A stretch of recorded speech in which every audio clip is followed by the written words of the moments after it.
मिल गया सोनम रघुवंशी का बैग। जो बैग सोनम रघुवंशी का गायब हुआ था उसमें लैपटॉप था, कुछ जेवर थे, वो मिल गया। वो रतलाम से मिला है।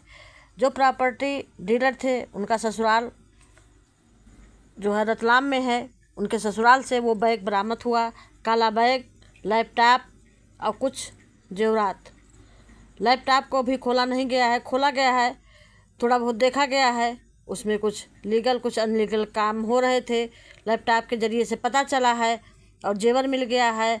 और एक काला बैग जो वहाँ फूका गया था जहाँ सोनम पहले रह रही थी, तो कई जगह। और एक बैग जो है उसमें नाले से बरामद किया गया है। एक लैपटॉप उस दिन जो है शिलांग पुलिस ने नाले से बरामद किया था। तो कई जगह ये अलग अलग जगह पे सारा सामान इधर उधर बिखेरे हैं कि जिससे सबूत न मिल पाए, लेकिन पुलिस जुटी है। हर तरफ सबूत ढूंढने में पुलिस कभी नाकाम नहीं हो पाती है। जहाँ कहीं भी पुलिस को सुराग मिलता है, पुलिस वहाँ तुरंत पहुँच जाती है।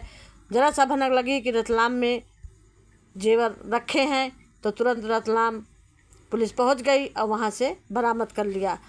शिलांग के ससुराल से, जो वहाँ के प्रॉपर्टी डीलर हैं, उनके ससुराल से उनकी पत्नी और उनके साली को भी यहाँ लाया गया है उनसे पूछताछ के लिए कि कैसे वहाँ बैग पहुँचा, किसने पहुँचाया और कैसे आपको मिला।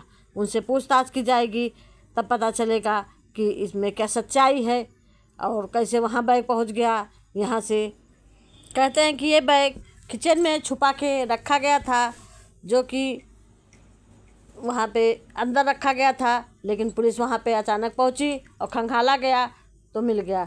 राजा रघुवंशी हत्याकांड में बड़ा अपडेट मिल गया है। रतलाम में मेघालय पुलिस को मिला bag. Property broker psyllium James के ससुराल से मिला है बैग। बैग में लैपटॉप और ज्वेलरी मिलने की सूचना है। बहुत बड़ा अपडेट मिल गया है। ये bag property broker psyllium James के ससुराल से मिला। बहुत बड़ा जो है सबूत मिल गया है। जैसा कि पता हो, राजा रघुवंशी हत्याकांड में बड़ा ट्विस्ट। अदालत के बयान से पलटे दो आरोपी, खुद को बताया साजिश से अनजान। आज इन लोगों ने बयान में पलट गए हैं। अब आगे देखिए और क्या होता है। पहले राजा को गोली मारने का प्लान था इन लोगों के, गोली मार करके इनको ख़त्म कर दिया जाएगा, लेकिन ये मौका ना पा सके क्योंकि जब राजा उस दिन उज्जैन गए थे तो अपने साले के साथ गए थे, तो इन लोगों को वारदात करने का मौका नहीं मिल पाया, इसलिए गोली नहीं मार पाए।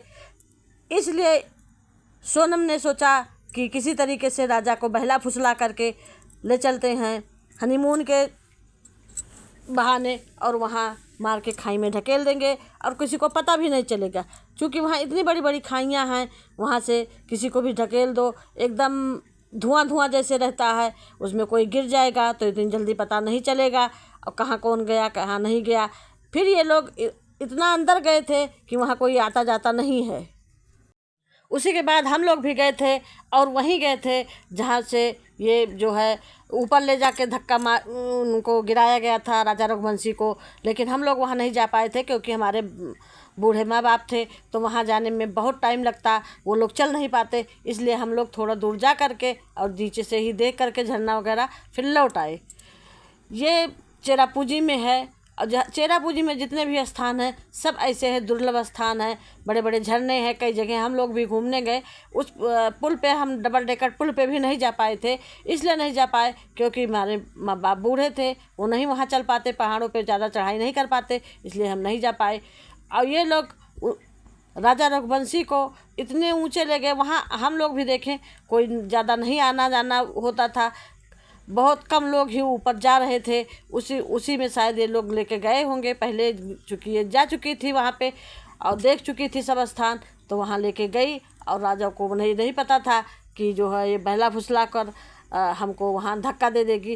राजा के ऊपर कुछ करवाया भी था इसने, जादू टोना वशीकरण वगैरह, तभी राजा इनका इतना कहना मानता था। जो ये कहती थी वो राजा तुरंत मान जाता था और राजा इसके कहने में फंस गया और बेचारा ऊपर गया। ऊपर ये तीन आरोपियों के साथ मिलके उसका जो है मरवा दी। मरवाने के बाद खुद मिलके उसको धक्का दे दी। आखिर एक पत्नी इतनी बेरहम कैसी हो सकती है, अपने पति को अपने आंखों के सामने कैसे मार सकती है। अगर एक छोटा जानवर भी पालो तो उससे भी लगाव हो जाता है, वो तो आखिर पति था, आखिर इसने अपने पति को कैसे मार दिया। एक सती सावित्री थी जो अपने पति को यमराज से छीन करके लाई, एक ये डायन है जिसने अपने पति को मौत के घाट उतार दिया। आखिर राजा की इसमें क्या गलती थी? राजा की इतनी गलती थी कि राजा इसके कहने में आ जाता था और राजा को बहला फुसला कर ये तुरंत अपना यहाँ, जब उज्जैन में इनका काम नहीं बना, कामाख्या में काम नहीं बना, तो ये लेकर चली गई। बहुत लोग कहते हैं कामाख्या में नरबली भी इन्होंने माना हनीमून के बहाने पे। आखिर ऐसा कौन करता है? जो ये कहती थी वो राजा करता जाता था। इन्होंने राजा के ऊपर कोई तंत्र मंत्र विद्या करवा रखी थी सम्मोहन की, कि जो ये कहती थी वो राजा करता जाता था। उनकी सासू माँ भी वही कहती थी, हम भी वही करते थे। ऐसे हम घर में किसी का कहना नहीं मानते हैं, लेकिन इसके बातों में पता नहीं क्या था कि ये जो कहती थी उसमें हाँ में हाँ हम लोग मिलाते जाते थे। आखिर ऐसा क्यों? अगर ये वीडियो अच्छी लगी हो तो लाइक करिए, शेयर करिए, कमेंट करिए, सब्सक्राइब करिए। सब्सक्राइब करना भूलिए, ज़्यादा से ज़्यादा लोगों में शेयर करिए और नई नई अपडेट आती रहेगी, हम आपको दिखाते रहेंगे। नमस्ते, राधे राधे, जय श्री राम।